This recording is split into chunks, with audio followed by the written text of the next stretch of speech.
कार्तिक मास का एक पवित्र दिन था।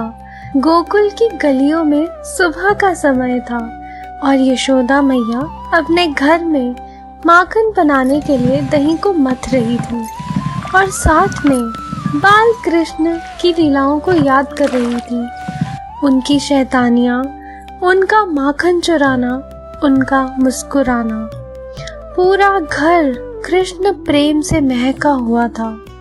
तभी बाल कृष्ण ने अपनी नींद भरी आंखें खोली। उनके घुंघराले बाल थोड़े से बिखरे हुए थे, चेहरे पर नींद की लाली थी और आंखों में चंचलता थी। कृष्ण अपने छोटे छोटे हाथों से आंखों को रगड़ कर उठे और देखा मैया कहाँ है।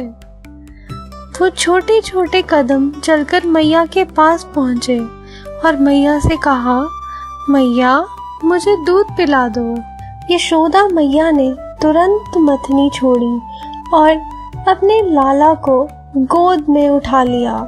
उनकी आंखों में ममता थी और हृदय में प्रेम का समुद्र था। उन्होंने कृष्ण को अपनी गोद में बिठाया और प्रेम से दूध पिलाने लगी। कृष्ण को माँ की गोद में बहुत सुख मिल रहा था। जब मैया अपने लाला को दूध पिला रही थी, तब घर के चूल्हे पर एक और हांडी में दूध गर्म करने के लिए रखा था। वो दूध गोकुल की सबसे पवित्र गैयाओं का था और यशोदा मैया वो दूध अपने लाला के लिए ही गर्म कर रही थी। लेकिन वो दूध उबलकर बाहर गिरने लगा तो यशोदा मैया ने देखा और सोचा, ये दूध तो मेरे कृष्ण के लिए था। उसी समय मैया ने कृष्ण को धीरे से नीचे बिठाया और भागकर चूल्हे के पास गई। कृष्ण को ये बिल्कुल अच्छा नहीं लगा। वो सोचने लगे, मैया मुझे छोड़कर चली गई। मैया को मुझसे ज्यादा प्रिय ये दूध है। उनकी छोटी छोटी आंखों में थोड़ा गुस्सा भर गया।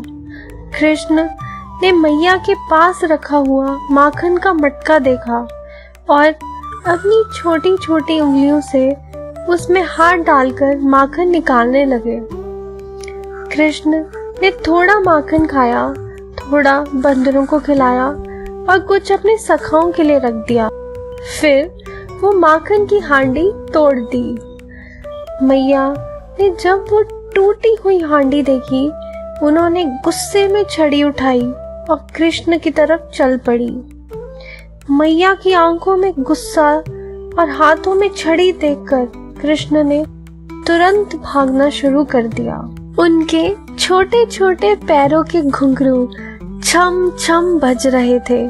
माखन हाथों से टपक रहा था और चेहरे पर वो मुस्कुराहट थी जो सारे गोकुल को मोहित कर देती थी। कृष्ण आगे भाग रहे थे और मैया उनको पकड़ने की कोशिश कर रही थी। थोड़ी देर बाद मैया ने कृष्ण को पकड़ लिया। उन्होंने देखा कृष्ण के गाल लाल हो गए थे, आंखों से अश्रु की बूंद गिर रही थी। मैया का हृदय पिघल गया। वो सोचने लगी, मेरे कृष्ण ने तो सिर्फ बचपना किया। लेकिन फिर वो सोचने लगी कि अगर मैंने आज सजा नहीं दी तो ये तो और भी शरारती हो जाएगा। मैया ने सोचा, आज तो सजा देनी ही पड़ेगी। मैया एक रस्सी लाई और कृष्ण को ओखल से बांधने लगी। पर जब मैया ने रस्सी बांधी तो वो 2 अंगुल छोटी पड़ गई। फिर मैया दूसरी रस्सी लाई, वो भी 2 अंगुल छोटी पड़ गई। वो जितनी भी रस्सी लाती गई, सब 2 अंगुल छोटी पड़ती गई। तब मैया के चेहरे पर थकावट, निराशा दिख रही थी। मैया को देखकर श्री कृष्ण ने अपने आप को बांध लिया। यही कार्तिक मास का संदेश है, जहाँ भगवान अपने भक्त के प्रेम में बंध जाते हैं, जहाँ भगवान मैया के हाथ में स्वयं बंध गए, सिर्फ इसीलिए क्योंकि उनके हृदय में शुद्ध प्रेम था। इसी लीला की याद में हम कार्तिक मास मनाते हैं, जिसमें हम दीपदान और दामोदर आरती करते हैं। ये याद दिलाने के लिए कि भगवान को सिर्फ प्रेम से ही जीता जा सकता है, कोई बल, ध्यान या तपस्या से नहीं। हरे कृष्णा।